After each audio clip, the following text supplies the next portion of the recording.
Audio Jungle. Audio Jungle. Audio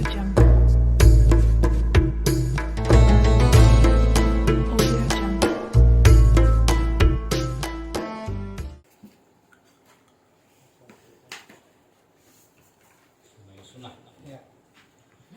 Bismillahirrahmanirrahim. Qala al-muallif rahimahullahu ta'ala wa nafa'ana bihi wa bi'ulumihi fid dharain. Asal perihal sembahyang sunnah. Bermula sunnah yang muakkad. Daripada itu jumlahnya 10 rakaat. Jadi sholat sunnah rawatib itu ada yang muakkad, ada yang ghairu muakkad. Apa bedanya? Yang muakkad Nabi selalu menjalani. Yang ghairu muakkad kadang Nabi menjalani, kadang Nabi tidak. Jadi yang kontinu Nabi jalani itu muakkad. Itu jumlahnya ada 10, yaitu 2 rakaat daripada sebelum subuh. Qobliyah subuh atau disebut sholat sunnah fajar. Sholli sunnatal fajri rakaataini ada lillahi ta'ala. Boleh niatnya sholat sunnah fajar atau usolli sunnatas subhi. Sesuatu yang gak ada ba'diyahnya boleh diniati usolli sunnatas subhi rakaataini ada lillahi ta'ala. Rakaat pertama alam nasyroh sama kuliah. Rakaat kedua alam taro sama uluh. Siapa yang membaca 2 alam di rakaat fajar lam yusibhul alam, maka tidak akan terkena penyakit yang ganas.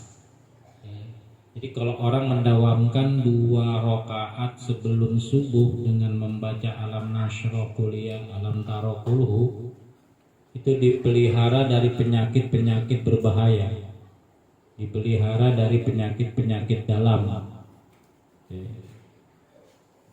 Jadi 2 rakaat sebelum subuh muakkad. Kemudian 2 rakaat sebelum zuhur atau Jumat. Dan 2 rakaat sesudah zuhur, sesudah Jumat. Boleh 4. Qobliyah zuhur boleh 4. Nabi kadang 4. Ba'diyah zuhur 4. Jadi total 8. Qobliyah Jumat sama 4. Ba'diyah Jumat 4. Tapi yang muakkad 2 sebelum zuhur, 2 sebelum Jumat, dan 2 rakaat setelah zuhur, dan 2 rakaat sesudah Jumat. Kemudian 2 rakaat ba'dal maghrib, berarti ba'diyah maghrib. Jadi qobliyah maghrib ghair muakkad, ba'diyah maghrib muakkad. Sholli sunnatul maghribi rakaataini ba'diyatan lillahi ta'ala, ba'diyah maghrib. Dan 2 rakaat ba'dal isya, ba'diyah isya muakkad. Qobliyah isya ghair muakkad. Adapun yang bukan muakkad jumlahnya 12. Maksudnya ghair muakkad, Nabi kadang menjalani, Nabi kadang tidak. Mana yang 12 rakaat bermula daripada itu 2 rakaat tambahnya sebelum zuhur atau Jumat, dan 2 rakaat tambah setelah keduanya. Jadi 2 rakaat sebelum zuhur ghair muakkad, 2 rakaat setelah zuhur ghair muakkad. Maka tadi totalnya 4. Jadi kita kerjain 4 kalau sempat, atau minimal 2 ngambil yang muakkad. Jadi yang muakkad dikerjain, yang ghairu muakkad dikerjain. Jadi jumlah 4 qobliyah. Ba'diyah juga sama. Muakkad 2, ghairu muakkad 2. Jadi total 8. Jadi kalau buat orang yang continue, orang yang sudah dawam ngerjain sholat qobliyah, tiba-tiba nggak sempat ngerjain qobliyah, maka boleh dikerjakan ba'diyah zuhur 8 rakaat. Itu buat orang yang sudah mendawamkan. Jadi buat seorang yang sudah mendawamkan, boleh dia mengerjakannya setelah zuhur atau setelah Jumat. Dan kemudian 2 rakaat sebelum, dan kemudian 4 rakaat sebelum asar. Jadi 4 rakaat sebelum asar. Jadi yang namanya qobliyah asar itu bukan 2, tetapi 4. Sekali lagi, yang namanya qobliyah asar bukan 2, tetapi 4. Boleh 1 salam tanpa tasyahud awal, boleh sekaligus 4 rakaat, boleh 2-2, maksudnya 2 rakaat salam bangun lagi, 2 rakaat salam, atau sekaligus 4 rakaat 1 salam. Tapi Nabi lebih suka yang 2 rakaat salam, 2 rakaat salam.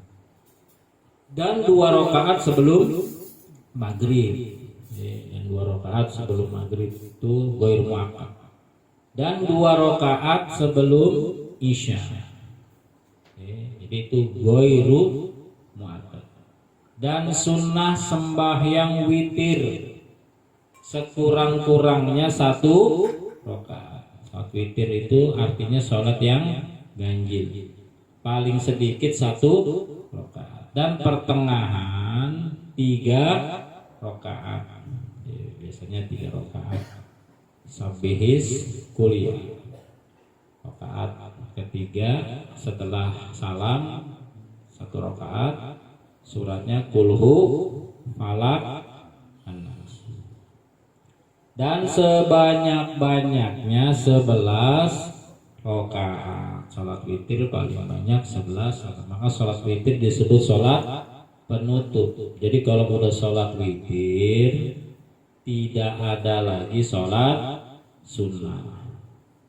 Maka kalau yang misalnya tidur dulu bis badiah, di salat isya, salat badiah isya, kemudian dia tidur, kemudian dia bangun, kemudian dia wudhu salat witir, dapat 2 pahala, dapat pahala tahajud, dapat pahala sholat witir. Jadi sholat witirnya dia itu tahajud. Udah sholat witir aja 11 rakaat, sama itu dia tahajud. Sholat apapun di malam hari, kalau sudah tidur disebut tahajud. Maka nggak perlu lagi usolli sunnat tahajud, nggak perlu begitu. Nggak perlu niat sholat tahajud, sebab sholat apapun kalau sudah tidur namanya sholli sunnata lillahi ta'ala, saja tuh sholat sunnah karena Allah ta'ala, itu juga disebut tahajud. Jadi nggak perlu melafazkan tahajud, nggak perlu begini usolli sunnata tahajudi rok'ataini lillahi ta'ala, nggak perlu begitu. Sholat tasbih, sholat tasbih setelah tidur itu disebut tahajud. Sholat apa aja, sholat sunnah setelah tidur disebut tahajud, witir tahajud. Jadi nggak perlu mendatangkan niat tahajud. Jadi sholli sunnata lillahi ta'ala, saja tuh sholat sunnah karena Allah ta'ala, itu disebut tahajud kalau sudah tidur. Adapun waktunya dari hari sembahyang isya hingga fajar, jadi waktu sholat witir dari setelah isya sampai subuh. Dan sunnah sembahyang duha waktunya dari terbit matahari sekedar sependirian hingga waktu zuhur. Duha juga waktunya lama, cuman yang paling afdol sholat duha itu jam 9. Sekurang-kurangnya 2 rakaat dan sebanyak-banyaknya 8 rakaat. Boleh suratnya ayat kursi 10 rakaat pertama, rakaat kedua kulhu 10. Boleh wasyamsi wa duhaha wal qamari idza talaha, rakaat pertama. Rakaat keduanya surat Wadduha. Boleh rakaat pertamanya wasyamsi, rakaat keduanya walaili. Boleh rakaat pertama ayat kursi sekali, rakaat kedua kulhu 3 kali. Boleh rakaat pertama kuliah, rakaat kedua kulhu. Boleh nggak pakai surat, yang penting sholat duha. Boleh nggak sholat duha, sunnah, jadi boleh dikerjain, boleh. Kalau dikerjain rezekinya lancar, rezekinya gampang, menghapus dosa-dosa. Itu padilah sholat duha. Proyek yang tadinya sulit goal, udah ngelamar kerjaan nggak interview, nggak dipanggil, coba geber sholat duha. Sholat duha, Allahumma inna duha duhauka wal bahauka wal qudratuka wal ismatuka. Allahumma in kana rizki fis samai fa anzilhu. Ya Allah, kalau rezeki saya di langit turun, wa fil ardi fa akhrijhu. Kalau rezeki saya di dalam bumi keluar.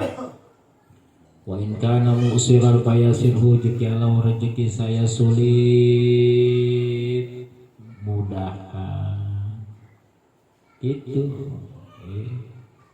Tapi sholat subuhnya dikerjain. Sholat subuhnya dikerjain. Nggak mungkin ngerjain duha kalau sholat subuhnya lewat. Mendingan subuh tepat waktu dia nggak duha, daripada dia duha tapi subuhnya siangan terus. Yang bikin masalah kita datang bertubi-tubi karena kita nggak tepat sholat subuh. Subuhnya coba dipakai. Subuh itu meluruskan masalah-masalah yang subuh. Hidup apes mulu hidup. Itu lantaran subuhnya nggak beres, subuhnya kacau itu. Suruh siapa tidur malam-malam? Suruh siapa tidur? Kalau orang yang udah subuhnya udah ahli, mau tidur jam 2, mau tidur jam 3, kalau subuhnya udah mendarah daging, dia bangun itu subuh. Dia bangun subuh walaupun jam 3 dia baru tidur. Itu yang udah ahli. Itu dibangunin malaikat. Dibangunin malaikat. Tapi yang kebluk, biar kata disetelin alarm volumenya 30, nggak mempan itu. Nggak mempan. Maka masalah rumit, rezeki seret itu karena subuhnya nggak diperhatiin. Jadi subuh itu patokan keselamatan seseorang ditentukan di sholat subuh. Hanya orang munafik itu seluruh amal ibadah bisa dikerjain. Seluruh amal ibadah bisa dikerjain oleh orang munafik. Haji segitu mahalnya, orang munafik sanggup. Puasa sanggup, sedekah sanggup, zakat sanggup. Cuman apa yang nggak bisa dikerjain sama orang munafik? Sholat subuh tepat waktu. Itu orang munafik nggak sanggup tuh, nggak sanggup dia ngerjain sholat subuh tepat waktu. Maka kalau subuh kita kesiangan terus, berarti di hati kita masih ada sifat munafik. Untuk mengecek di dalam diri kita masih ada sifat munafik apa enggak, gampang. Subuh bangun gak lo? Alarm bunyi, diteleponin iya, enggak diangkat-angkat. Alarm dipasang, ada kali 30 kali itu alarm, enggak ngaruh. Biar ngaruh gimana? Siram, siram pasti bangun itu kalau disiram. Sebab rantai-rantai mata itu kalau disiram sama air putus tuh, melek. Subuh, coba mesti takut, coba tanamkan rasa takut yang tinggi. Ya Allah, sholat subuh itu wajib. Tanamkan rasa takut, ya Allah, subuh saya kesiangan mulu. Emang kiai enggak pernah kesiangan? Pernah. Kiai, ustadz, sholat subuh pernah kesiangan, tapi bukan yang tiap hari. Tiap hari itu mah bukannya. Emang udah itu mah udah terbiasa. Sekali aja kesiangan mah. Iya Pak. Apalagi yang udah berkeluarga, sholat subuhnya masih kesiangan, ya salah. Alamat kacau itu rumah tangga, suami istri subuhnya masih suka kesiangan. Jangan itu. Sebab sakinah mawaddah warahmah diikat dengan sholat subuh keduanya. Yang parahnya lagi suaminya yang selalu kesiangan. Suaminya yang selalu itu parah udah itu, masya Allah. Itu nanti tanggung jawab di akhirat sebagai pemimpin rumah tangga bagaimana itu? Suaminya mulu yang kesiangan. Tanggung jawab sama anak-anaknya bagaimana nanti di akhirat? Oleh karenanya tanemin rasa takut, ya Allah. Tanamkan rasa takut yang tinggi. Jadi patokan keberhasilan, kesuksesan seseorang diukur seberapa hebatnya memperjuangkan sholat subuh tepat waktu. Jadi gitu. Kemudian ada lagi sholat sunnah wudu, 2 rakaat sesudah mengambil air sembahyang. Dan sunnah sholat tahiyatul masjid sebelum duduk. Jadi 2 rakaat jika masuk masjid. Dan ada lagi sholat sunnah tarawih 20 rakaat. Tiap-tiap 2 rakaat itu daripadanya tasyahud dan salam. Tambihun wallahu a'lam bishawab.